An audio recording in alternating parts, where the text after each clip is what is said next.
Everyone who's ever visited a nursing home thinks they understand what happens inside. They don't. I know, because I lived there. And then I escaped at 96 years old just to live again. You know what nobody ever tells you? The door is never actually locked. You can leave. Most people just forget their legs still work.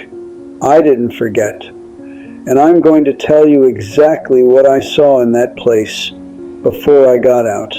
My daughter's name is Patricia. She's 58 years old. She sat across from me at that kitchen table, the same table where I taught her how to write her name, and she slid a piece of paper toward me. A psychiatric evaluation, cognitive decline, unable to manage independent living. I looked at her. She couldn't look at me. That was 2 years and 47 days ago. She got the house, the $340,000 property her mother and I paid off together over 31 years.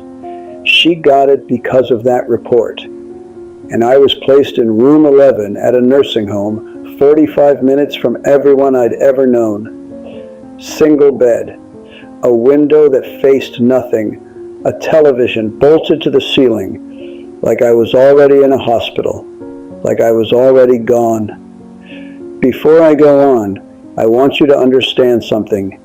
I'm 96 years old. I know what year it is. I remember the helplessness I felt reading that report with eyes that could barely focus. I remember every one of those 381 days, and I could feel myself disappearing the whole time I was in there. Here's what you need to know. You can't just walk out of a place like that on your own terms. There's a sign-out sheet. There's a protocol. Families get called. Doors are monitored. They don't call it locked, but it sure isn't open either. I knew all of this, so I waited for the shift change, 7 a.m., when the night staff was walking out and the morning staff was still getting their coffee. I put on my coat. I took my medication and Eleanor's photograph off the nightstand. And I walked out of there like I owned the place. Because for 381 days, I hadn't been acting like I did. That was 6 months ago. I now live on Birchwood Street with a woman named Keisha. She's 36. She lost her father 12 years ago. The neighbors have decided they understand our situation. They don't. They see a 96-year-old man and a young divorced woman, and they write their own story. Well, here's the real one. The daughter who took my house hasn't called in 4 months. The woman who took me in has known me for 2. Eleanor told me something before she passed that I've never forgotten, and I understand it better now than I ever did. You spent 43 years building bridges, she used to say. Real bridges, the kind that hold weight. But you never did build yourself a retirement plan. She wasn't wrong.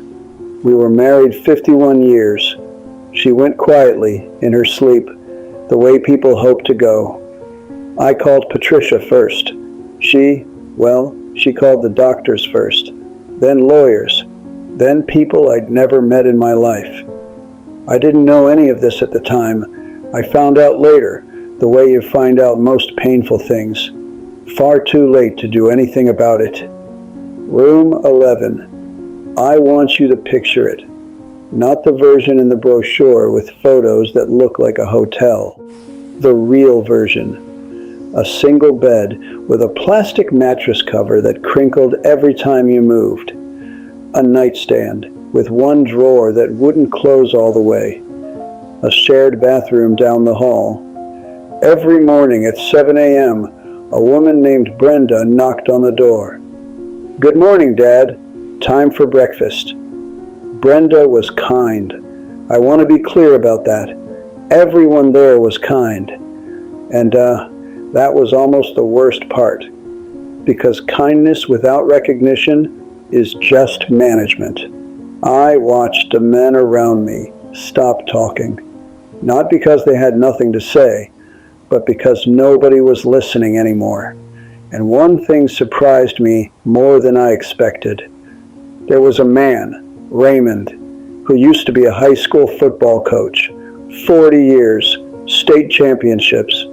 Every afternoon, he'd sit by the window and move his hands like he was drawing plays on a chalkboard that wasn't there. I asked him one day what he was doing. Coaching, he said.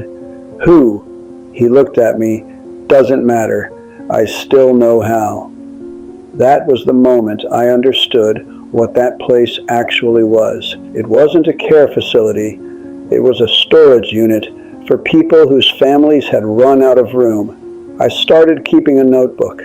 Small orange one fit right in my shirt pocket.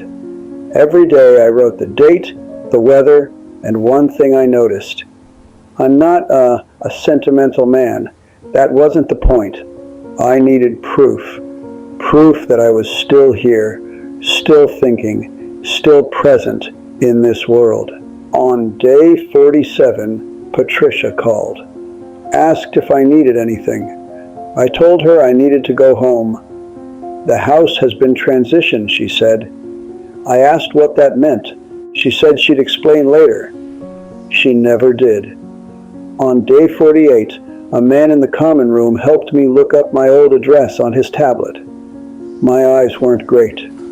Listed for sale, $389,000. Sold in 11 days. I sat with that for a long time. You know that feeling when bad news hits you all at once. Your whole body just goes cold. Cold sweat. Stomach dropping out from under you. That was exactly it. Because Eleanor and I had paid off that house over 31 years together. Then eventually I calmed down, and what I felt wasn't really anger. It was something quieter. The specific sadness of realizing you misread someone you spent your whole life trying to read.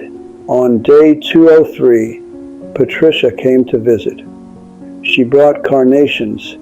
Eleanor hated carnations. I didn't say a word. We sat together for about 20 minutes. She talked about her job, her kids, traffic on the highway. She hugged me at the door, said she'd be back soon. On day 204, she hadn't come back.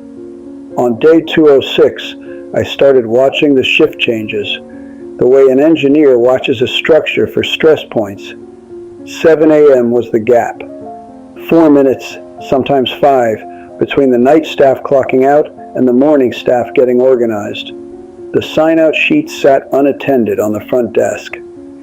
I wasn't planning anything. That's what I kept telling myself.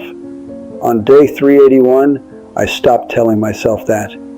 Before I go on, I want to thank this channel for giving people like us a voice. Don't forget to subscribe. It's free. Like the video and share your thoughts and your stories down in the comments. I found Keisha's listing on a community board at the library. The nursing home had a van that took residents out on Thursdays. Room for rent, quiet street, flexible terms.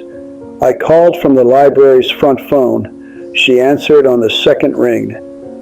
How old are you? She asked after I explained my situation. 96. Silence. Are you serious? What's your name? Harold. Harold. She said it like she was testing the weight of it. I have a 6-year-old, she said. The house isn't always quiet. I built bridges for 43 years, I told her. I can handle a little noise. Another silence, longer this time. When can you come see the room? What I didn't know then, what Keisha told me weeks later, was that she'd been sitting in that house for 2 months, barely keeping up with the mortgage. She and her husband had split 5 months before we ever spoke. He'd cleaned out the joint account 3 days after she filed the papers. She had $340 in checking and a son named Jaden, 6 years old, who thought his dad was away on some long work trip overseas. She needed $800 a month. My pension covered it. and then some, but neither of us expected what came after. That first morning, I came downstairs and Keisha was standing at the kitchen counter, eating cereal over the sink, staring at nothing. The way people stare when they're doing math they can't solve. I asked if she wanted some coffee. She looked at me like she'd never heard the word before. "You drink coffee?" "I've been drinking coffee since 1958, I said. "Sit down." She sat. We had coffee. She was a little guarded at first, which was fair. A strange old man in her house. She didn't talk much, neither did I, but she stopped staring at nothing, and that became our morning. 3 weeks in, Jaden came home from school with a drawing. Houses, people standing out front. He handed it to me without saying a word. I looked at it. A stick figure with white hair standing next to a small one. "That's you," he said. "You're my Grandpa Harold." I looked over at Keisha. She was looking at the refrigerator, pretending she wasn't listening. The neighbors still talk. A woman named Carol from across the street asked Keisha directly if she was taking advantage of an elderly man.